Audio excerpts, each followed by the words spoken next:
Robert Redford. What if the most famous person in a room had spent decades making sure you never truly knew them?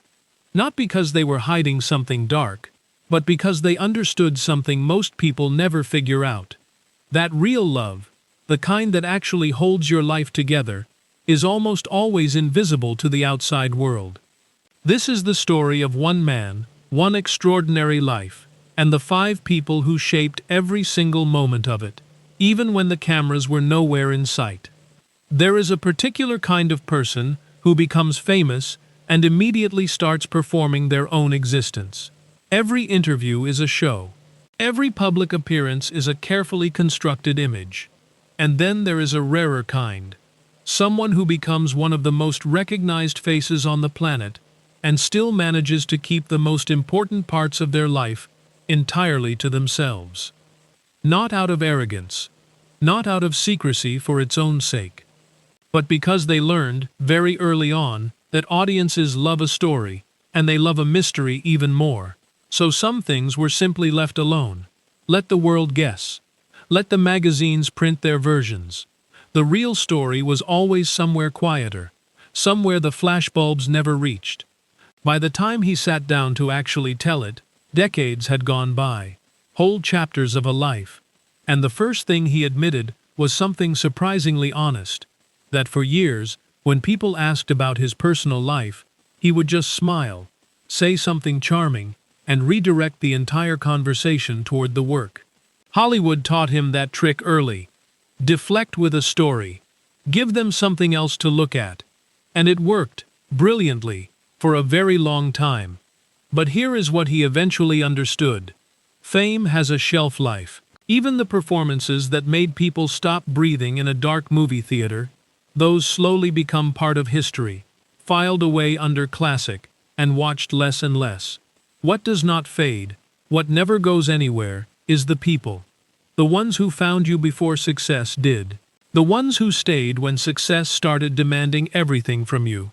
The ones who told you the truth when the whole world was lining up to tell you exactly what you wanted to hear. Barbra Streisand. The first name on his list surprised almost nobody, but the reason for it surprised almost everyone. Barbra Streisand came into his life during a professional chapter that already felt significant. 2 enormous careers, 2 completely different approaches to the work, placed in the same room and asked to tell a story together. She was all preparation and emotional precision. He was instinct and quiet. She wanted every line to carry weight. He wanted the whole thing to breathe. At first glance, they were a mismatch. Except they were not. Because somewhere in those differences, something remarkable started to happen. There were moments on set when the whole production fell away. The lights, the crew, the technical machinery of filmmaking. And it was just 2 people being honest with each other in front of a lens. That is the rare thing. That is what audiences were actually watching when they went to see that film, and still remember it decades later.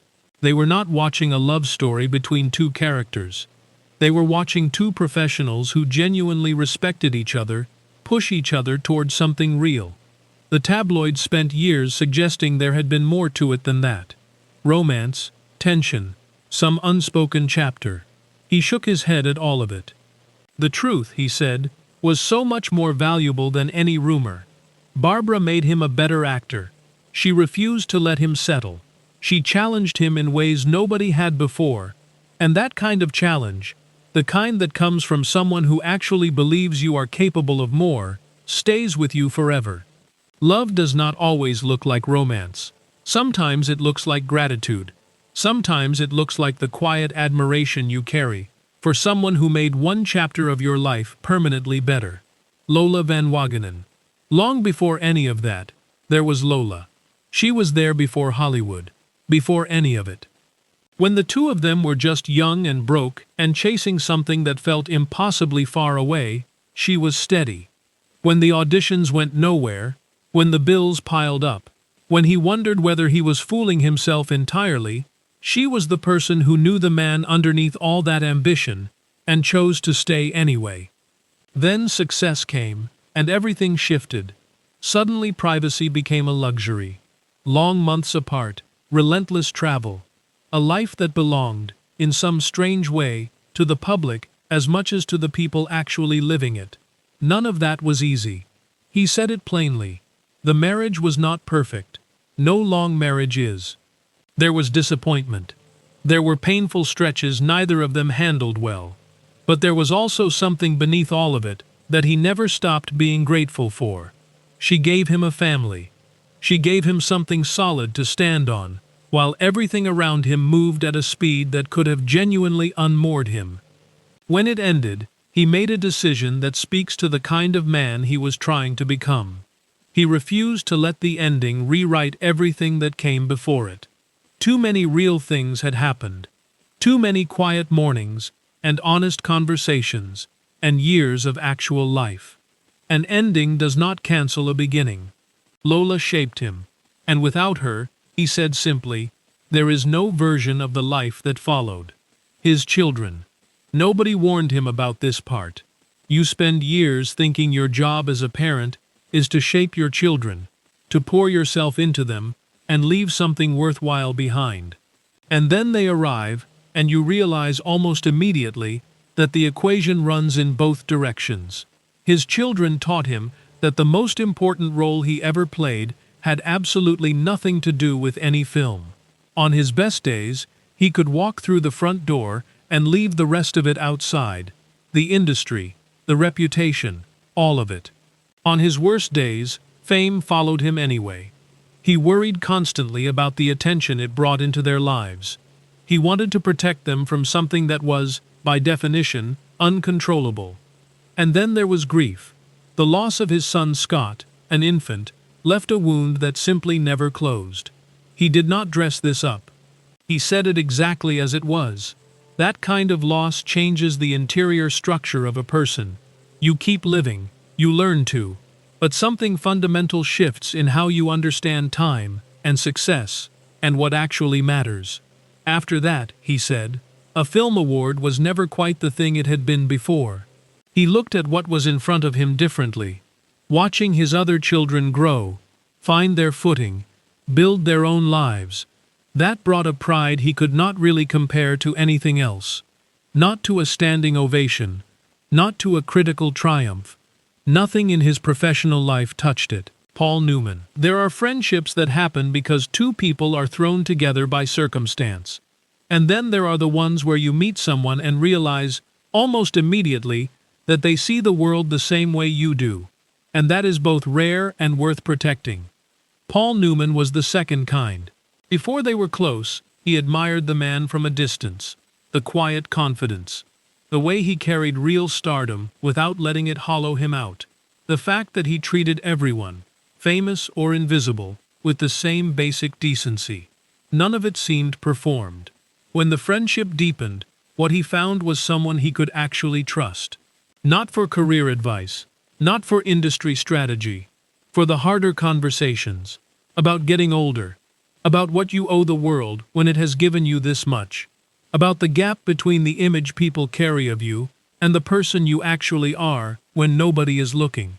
Paul's generosity outside of Hollywood, the way he turned his success into something that helped people he would never personally meet, forced him to reckon seriously with his own choices. What was he actually doing with the platform he had been given? When Paul died, he lost more than a friend. He lost the kind of presence that makes the world feel larger and more worthwhile. There are people you miss for what they achieved. And there are people you miss because everything feels a little quieter and a little smaller without them. Paul was undeniably the second kind. Sibyl Sagars. And then, after all of it, after the career and the grief and the marriages and the long arc of a public life, there was Sibyl. She came into his life when he had already stopped searching for the next thing, stopped reaching forward, started, slowly, looking at what was actually around him. She was an artist. She understood that creativity is not really about applause. It never was. She saw right through the version of him that the world had constructed over 50 years, and was completely uninterested in it. She wanted the man who loved open land and early mornings, and long silences, and the feeling of making something real. What she gave him, he said, was perspective. After decades of forward motion, the next film, the next project, the next challenge, she helped him understand that the life he had already built was extraordinary. That slowing down was not surrender, that presence, actual presence, was the most valuable thing left to practice. He talked about what love looks like when you are no longer young. It gets quieter, he said. It finds its home in shared silence. In the comfort of knowing someone is beside you, without needing to perform for them, explain yourself to them, or be anything other than exactly who you are. That is what Sybil brought. Not excitement in the Hollywood sense, something more durable than that. Peace.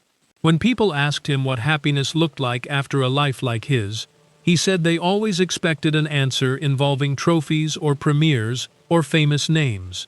His actual answer was simple. Happiness is waking up next to someone who knows every chapter of your story, including the ones you are not proud of, and stays anyway. That is it. That is the whole answer. Looking back over nearly 9 decades, what he saw was not a filmography. He saw a handful of people who had loved him in ways that left permanent marks. Each of them different, each of them irreplaceable. His family gave him purpose. His children gave him perspective. A friend like Paul gave him wisdom. A colleague like Barbara pushed him toward his best work. And Sybil gave him the one thing he had spent a lifetime circling without quite knowing it. The movies will last. New people will find them, watch them, feel something in the dark. He hoped they would enjoy the stories. But he hoped, more than that, they would remember something else. That behind every performance was a man learning the same lesson the rest of us are learning. That a life is not measured by how recognizable your face becomes. It is measured by whether you were worthy of the people who chose to love you. If you have those people in your life right now, tell them. Do not file that away as something to do later. Fame fades. Trophies collect dust. Time does not wait for anyone to feel ready. But love, the real kind, the quiet and stubborn and life-changing kind, that leaves a mark that nothing else can touch. If this hit you somewhere genuine, share it with someone who needs to hear it. And if you want more stories like this one, the kind that actually mean something, you know what to do.